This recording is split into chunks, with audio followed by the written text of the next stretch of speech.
जय हिंद दोस्तों। एमपीपीएससी हिंदी की यूट्यूब प्लेटफॉर्म पर आपका स्वागत है। तो हम लोग देखने वाले हैं आज मध्य प्रदेश की अर्थव्यवस्था का अवलोकन, जो कि हमारा यूनिट 3 है। एमपीपीएससी का जो सिलेबस है उसका मेंस में हम देख रहे थे। तो ये हमारा लेक्चर 4 है, ठीक है। तो जो पेपर 3 है तो उसका यूनिट 3 हम लोग देख रहे थे, मध्य प्रदेश की अर्थव्यवस्था का अवलोकन। तो हम लोगों ने ये वाला टॉपिक मध्य प्रदेश में राज्य घरेलू उत्पाद और प्रति व्यक्ति आय में वृद्धि, आत्मनिर्भर मध्य प्रदेश, एक जिला एक उत्पाद कार्यक्रम, प्रमुख फसलें और फसल पैटर्न, ये पढ़ लिया था। उद्यान की पशुधन एवं व डेयरी मत्स्य पालन पढ़ लिया था। खाद्य सुरक्षा वितरण प्रणाली और भंडारण भी बचा हुआ है हमारा टॉपिक। हम लोग आज पढ़ेंगे औद्योगिक क्षेत्र की स्थिति, अधोसंरचना का विकास देखेंगे। मध्य प्रदेश में औद्योगिक क्षेत्र की स्थिति क्या है और अधोसंरचना का विकास किस प्रकार हो रहा है मध्य प्रदेश में। तो हम लोग यह टॉपिक आज देखेंगे, ठीक है। तो हम लोग देखेंगे ये। तो मध्य प्रदेश में औद्योगिक क्षेत्र की स्थिति, अधोसंरचना का विकास देखते हैं, ठीक है। मध्य प्रदेश में औद्योगिक क्षेत्र की स्थिति, एमपी में औद्योगिक क्षेत्र की स्थिति बहुत ही जर्जर अवस्था में है, ठीक है। तो हम लोग जो मध्य प्रदेश की औद्योगिक क्षेत्र की स्थिति है तो वह क्या है, बहुत ही जर्जर अवस्था में है, जिस कारण इसे बीमारू राज्य की संज्ञा भी दी जाती है। तो इसे बीमारू राज्य की संज्ञा भी दी जाती है मध्य प्रदेश को। तो इसके औद्योगिक क्षेत्र की स्थिति जो है, तो इसके जर्जर होने के क्या कारण है हम लोग यह देखेंगे। मध्य प्रदेश की भौगोलिक अवस्थिति, जिसका एक कारण है मध्य प्रदेश की भौगोलिक अवस्थिति।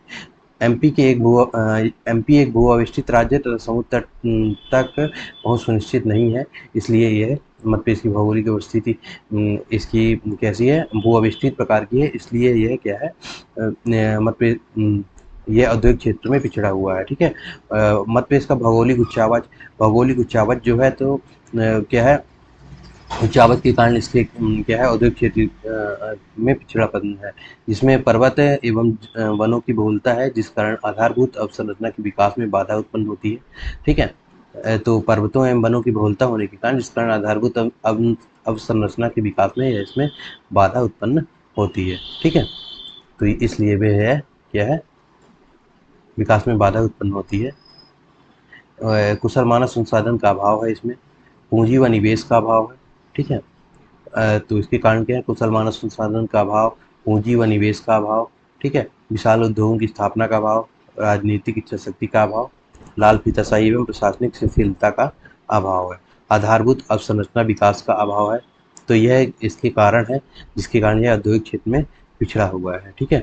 अब आधारभूत अवसंरचना विकास का अभाव, विशेष आर्थिक क्षेत्र का अपेक्षित प्रयोग नहीं कर पाना, इसका पिछड़ेपन के कारण दक्षिण एवं पूर्वी एमपी में उद्योगों का विकास शेष एमपी की तुलना में कम हुआ है।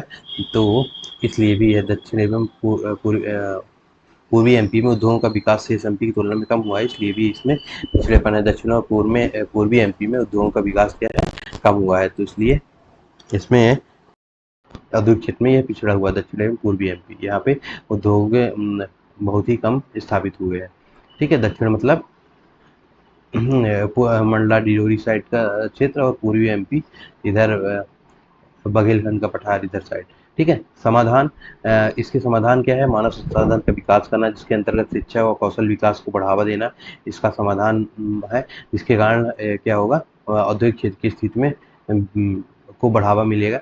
मानव संसाधन का विकास करना, जिसके अंतर्गत शिक्षा व कौशल विकास को बढ़ावा देना, इसका मुख्य उद्देश्य है।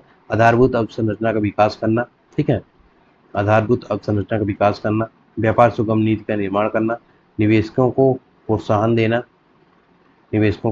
देना, सरकारी प्रोत्साहन, ठीक है।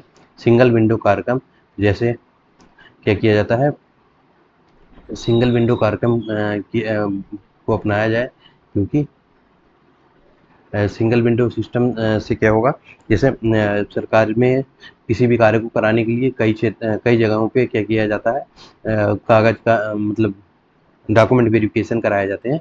तो इसलिए क्या किया जाए, एक ही जगह पे सारे डॉक्यूमेंट वेरिफिकेशन एक बार में करा लिए जाए, बार बार की दिक्कत लोगों को ना हो। तो इससे क्या होगा, औद्योगिक क्षेत्र को बढ़ावा मिलेगा, ज़्यादा से ज़्यादा उद्योग स्थापित होंगे। सरकारी प्रयास क्या है, मध्य प्रदेश में निवेश प्रोत्साहन योजना को बढ़ावा दिया जाए, ठीक है। एमपी इन्वेस्टमेंट समिट इंदौर में 2023 में आयोजित की गई थी, तो हर साल इसे आयोजित किया जाए। इंडस्ट्रियल कॉरिडोर की स्थापना की जाए, हर 2 साल में एमपी इन्वेस्टमेंट समिट इंदौर में आयोजित की जाती है। इंडस्ट्रियल कॉरिडोर की स्थापना की जाए।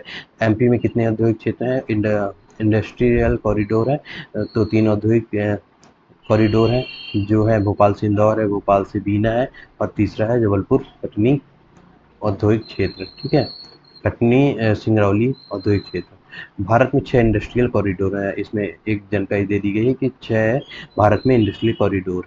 ठीक है, औद्योगिक केंद्र की स्थापना कुल 26 औद्योगिक केंद्र है मध्य प्रदेश में। कुल 26 औद्योगिक केंद्र है।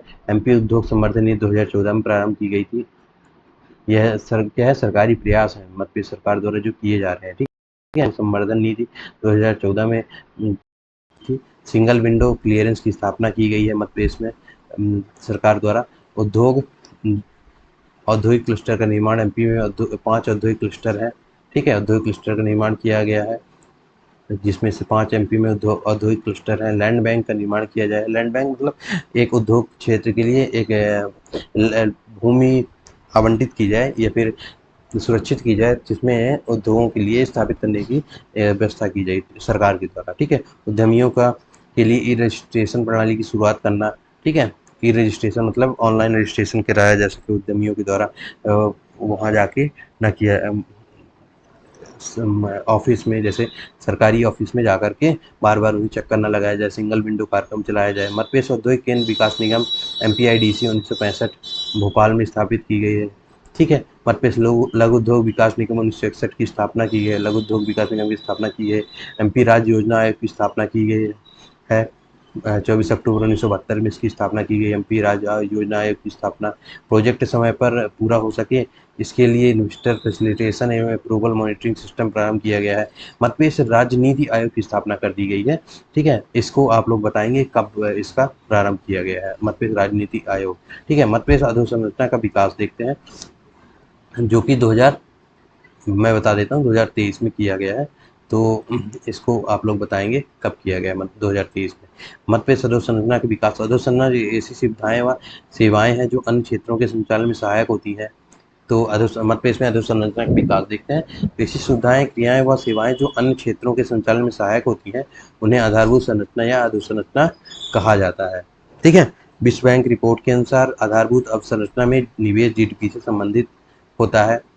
ठीक है, आधारभूत संरचना में निवेश जो होता है GDP संबंधित होता है, मतलब अर्थात क्या आधारभूत संरचना अगर क्या होगी, सुदृढ़ होगी तो GDP में भी वृद्धि होगी। अर्थात आधारभूत अवसंरचना के विकास से GDP में वृद्धि होती है।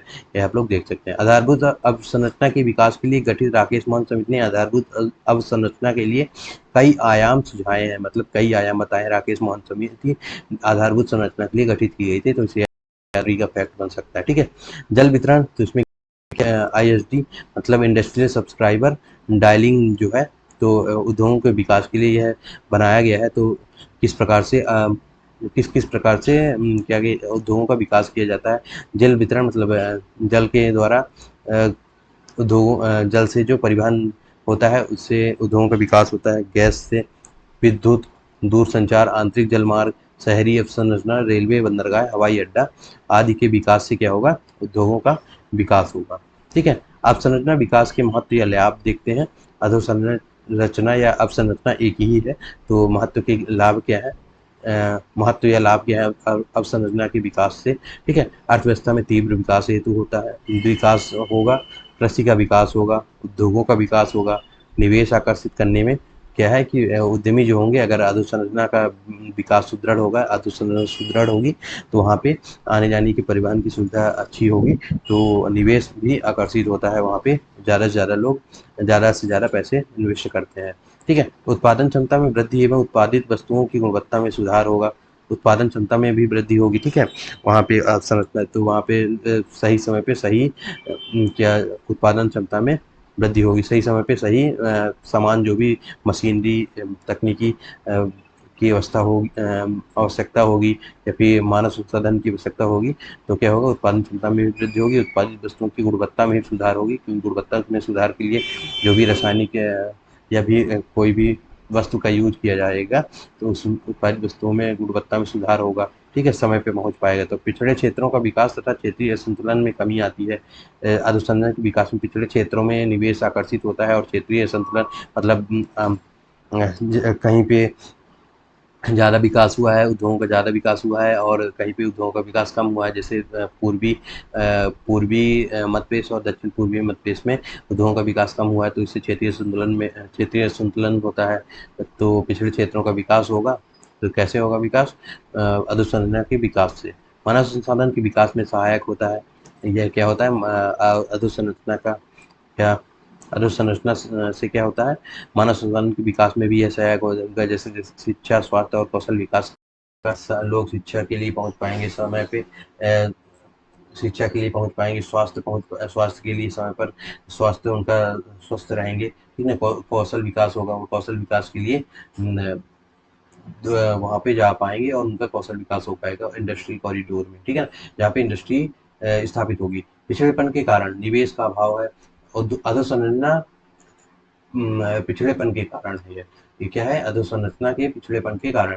तो निवेश का अभाव है, एमपी या फिर भारत में तकनीकी विकास का अभाव है, कुशल श्रम का अभाव है अधोसंरचना के लिए। भौगोलिक उपस्थिति से संबंधित समस्याएं हैं, ठीक है। एमपी या भारत में व्याप्त भ्रष्टाचार पाया जाता है। भारत अधोसंरचना में जैसे रोड बन रही है, तो क्या होता है उस कि उसमें ज़्यादा से ज़्यादा जो भी ठेकेदार लोग होते हैं, तो वह मुनाफा कमाने के चक्कर में रोड को ऐसे खराब क्वालिटी का बना देते हैं, और उससे क्या होता है, उसे ही व्याप्त भ्रष्टाचार कहते हैं। वह अपनी जेब भरने के लिए क्या करते हैं, सड़क को लो क्वालिटी का बना देते हैं। सरकार की इच्छा शक्ति की कमी, सरकार का ध्यान न देना, समय जब सड़कें बनाई जाती हैं, अधोसंरचना का विकास किया जाता है, तो सरकार द्वारा ध्यान न दिया जाना, अच्छे इंजीनियरों से वहाँ टेस्ट न कराया जाना, इंजीनियरों को भी क्या दिया जाता है, ठेकेदारों द्वारा कुछ पैसे देकर क्या कर दिया जाता है, कम क्वालिटी का भी बनाकर उन्हें वह पैसे कमाने के चक्कर में कम क्वालिटी मतलब लो क्वालिटी का रोड बना देते हैं। निजी क्षेत्रों की भागीदारी कम होना, ठीक है, निजी क्षेत्रों की भागीदारी सिर्फ सड़क से नहीं होता है अधोसंरचना के, बिजली, पानी और क्या कहते हैं, सड़क इसमें भागीदार होती है संरचना के विकास के लिए। निजी क्षेत्रों की भागीदारी कम होना, निजी क्षेत्र जो होते हैं, प्राइवेटाइजेशन, अधोसंरचना का विकास अगर नहीं होता है, तो निजी क्षेत्रों की भागीदारी भी कम होती है, ठीक है। पिछड़ेपन के कारण क्या है? निजी क्षेत्रों का भी भाग न लेना इस क्षेत्र में, ठीक है। अब तो प्राइवेटाइजेशन हो गया है, तो ज़्यादा से ज़्यादा संभावनाएं है कि ज़्यादा से ज़्यादा सड़कें बन रही हैं, ठीक है। निजी क्षेत्रों की भागीदारी कम होना। अवसंरचना के विकास के उपाय क्या है? अब अधोसंरचना जो है कि विकास के उपाय क्या है? अवसंरचना के क्षेत्र में नवीन तकनीक को बढ़ावा देना, निवेश को बढ़ावा देना, ठीक है, निवेश को बढ़ावा दिया जाए। अधोसंरचना के क्षेत्र में ऊर्जा के नवीन स्रोतों का विकास करना, ठीक है, निजी क्षेत्र की भागीदारी बढ़ाना, आधारभूत अवसंरचना के विकास में समय सीमा का निर्धारण करना, ठीक है। आधारभूत अवसंरचना के विकास में क्या होगा? समय सीमा का निर्धारण किया जाए, मतलब सड़क, परिवहन आदि के बनने में समय सीमा निर्धारित कर दी जाए, तो क्या होगा कि आधारभूत अवसंरचना के विकास में समय सीमा का निर्धारण हो जाएगा। निर्धारण होगा तो समय पे सड़कें, बिजली, पानी आदि उपलब्ध हो पाएगा। सरकारी प्रयास क्या है? मुख्यमंत्री एक सेकंड।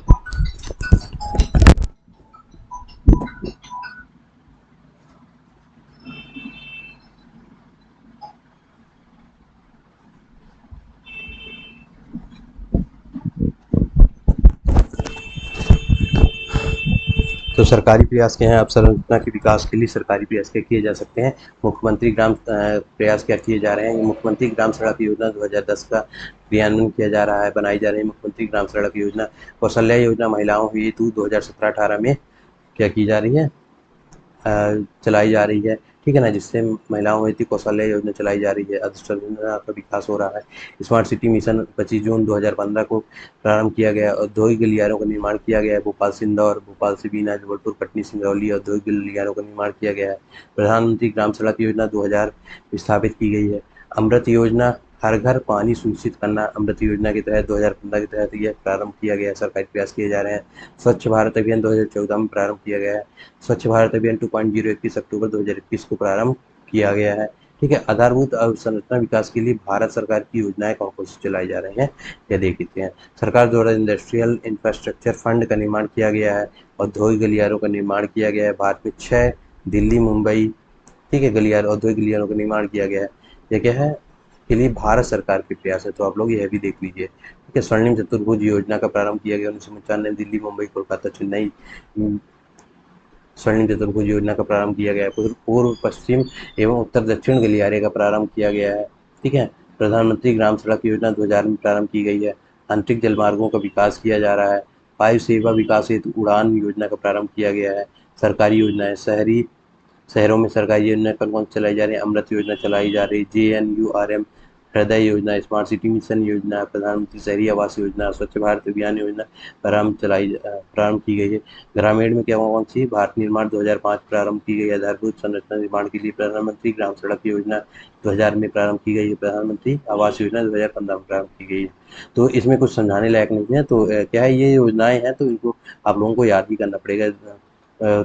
बार बार आप लोग याद करेंगे तो आप लोगों को याद हो जाएगा कि कौन कौन सी योजनाएं लिखनी है। देखिए सीधी सी बात है, इसमें किसी भी चीज़ के इसमें पेपर में क्या पूछा जाता है कि कोई भी समस्या है तो उसका समाधान लिखिए, सरकारी प्रयास क्या किए जा रहे हैं, ये क्यों पिछड़ा है, तो ये कारण है, समस्या है, समाधान, कारण है क्यों पिछड़ापन है, ठीक है, उसकी समस्या क्या है, ठीक है, समाधान क्या है, ठीक है, और सरकारी प्रयास क्या किए जा रहे हैं और क्या किए जा सकते हैं, समाधान क्या किए जा सकते हैं। तो यह चीज़ें इसमें पूछा जाता है पेपर में। ठीक है, और कुछ डेटा अपडेट कर देंगे तो यही है योजनाएं, तो आप लोग याद कर लेंगे और कुछ डेटा देख लेंगे कौन कौन सी क्षेत्र में कौन कौन से मतलब विकास के लिए क्या कौन से योजनाएं चलाई जा रही हैं, या फिर कौन कौन से फंड दिए गए हैं, कौन से कितनी उसमें विकास हो पाया है। यह चीज़ें आप लोग नीति आयोग की रिपोर्ट से देख लेंगे या फिर और भी इकोनॉमिक सर्वे से देख लेंगे तो क्या होगा, आप लोगों को पता चल जाएगा। ठीक है, धन्यवाद। चैनल को लाइक शेयर एंड सब्सक्राइब करें।